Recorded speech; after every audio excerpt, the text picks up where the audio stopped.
嗱，今日幫李小姐記錄一隻貴妃嘅全加工過程。貴妃呢我比較拍得少嘅，因為貴妃呢拍嘅時間比較長啲。呢條貴妃呢，從毛胚上嚟講呢，佢係一大截都係果綠，兼且帶有撒羹嘅，問題就冇咩問題嘅，但係有條小嘅瑪雅線嚟嘅。但我哋依家就將佢起火出嚟，起完火再同大家一齊分享一下。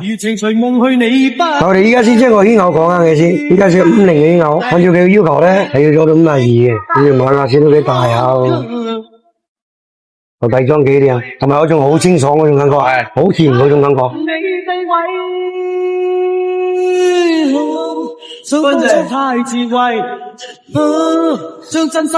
依家李小姐呢隻貴妃已經做好啦，我哋一齊嚟欣賞下。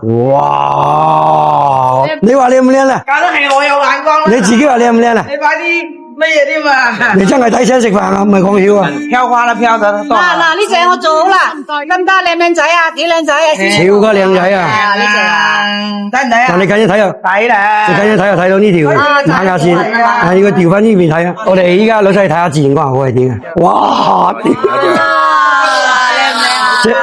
嗱，自然光你自己睇得出嚟噶啦，嗱，喺太陽嗰度照住嘅，你快啲過嚟啊！